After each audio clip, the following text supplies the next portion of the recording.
Hey, Todd Burrier from toddburrier.com. So, is this your biggest challenge to success? And this might actually, I don't know, you might turn your head upside down when I share this. So, Jim Rhodes said, why would those who are planting their seeds fail to reap a bountiful harvest?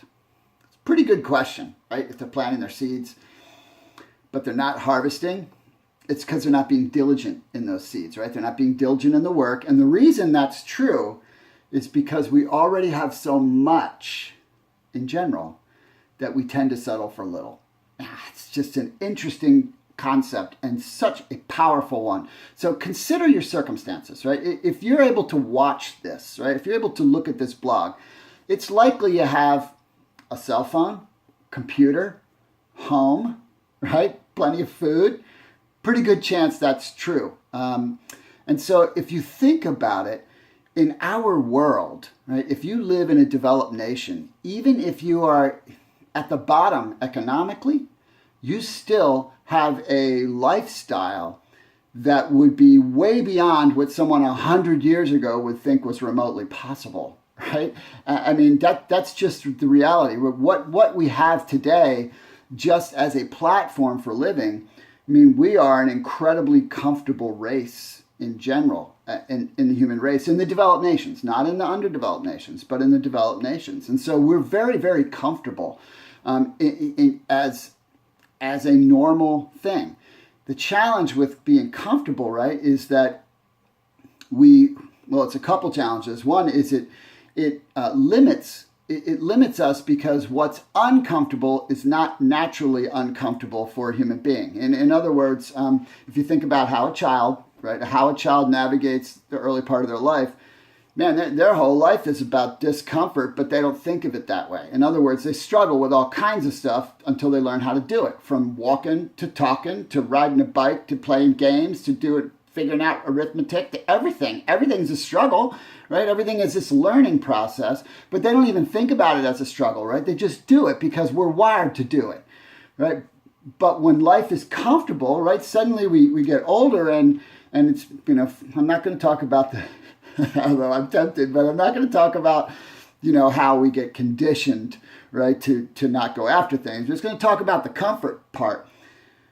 We have this kind of messed up, right, in general, messed up perspective on what struggle is, right? I mean, all we would have to do now is, take an airplane and then, some sort of other transportation to go to parts of the world that really know what struggle is. And then our eyes would be woken up. But we could drive into neighborhoods where it's really challenging and see a little bit. But even those people are still living at a higher level than 100 years ago. And so comfort is really one of our number one enemies, right? It's our number one challenge is to succeeding because we already have so much, right? So that comfort zone, right? And that comfort zone can be multiple things. It can be comfortable with your state of existence. Even if you want more, you're still kind of comfortable.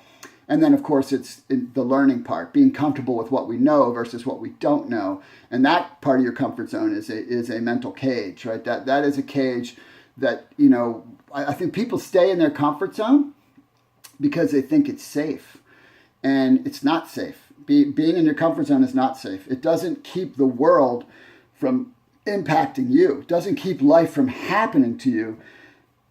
It keeps you from happening to life. It keeps you from impacting the world. It keeps you from making the contribution you're actually designed to make, right? It takes that spirit away of the young child who's willing to go for it, to learn whatever it is that they're interested in, whatever they think about doing, they'll just do, right? That's how we're wired. And so a way to help yourself with this is to create a little vision, a little mission of making a difference and take yourself out of the equation. Now, I know that some of you, right, are highly motivated. Some of you are highly motivated and will do the work just to succeed in and of itself. But that's not most people. Most people have to have something bigger than themselves to push them to do the work. So think about it in that way. Remember, you're incredibly designed. You're unique. You're special. You might not think that. You're like, Todd, you don't even know who I am. How can you say that? Because I know, because everybody is. Everybody has their own set of gifts and talents and abilities and affinities and experiences and strengths and are meant to make a contribution. And so I know that you have stuff in you you don't even know, that there's things you're capable of doing you don't even know. And so you have to create something bigger than you. Money is not going to do it. Money is only a massive driver for a 0.0001% of the people. That's just the way it is. Money is not the driver. And a lot of people who've done incredibly well financially, money wasn't the reason that they did it, right? They had a cause way bigger than money, but they got lots of money as a result of the cause. You think about people that invent things or create companies because they had a mission to do something, right? Those things are because they were focused on accomplishing something that created money. I mean, that's how it happens. And that tends to be the way the world works. When you bring value, when you bring contribution to the world, you end up getting rewarded for that. And so think about what your mission is, right? Don't think, hey, I'm just one person. Do not think that, because everybody starts as one person, right? Everybody starts where you are, and you have to have a bigger mission. My mission is to serve 1 million people in this industry, right? To help 1 million people do better in life through this awesome model. That's my mission. That's way bigger than me. That's why I'm doing this. That's why I'm in front of this camera right now. That's why I write blogs all the time. That's why I'm commenting and interacting and helping people that I don't earn anything from, but just to make a difference, because over time, I know how it works. When you put in, you get back over time, and you get back manyfold over time, but you've got to have something bigger to make you step through that layer of comfort, which is holding you back. It's just holding you back. I'm just telling you. And it should be focused on others. And if it's focused on making a contribution to others in some way, shape, or form, I can tell you, not only will it yield fruit, but you will feel amazing. You will feel fulfilled. You will feel alive. And man, that's awesome sauce right there. So, hey, I hope this message was helpful. Please feel free to share it. You can comment below or drop me a question. I'm happy to respond. And if you haven't already, make sure you subscribe to my blog.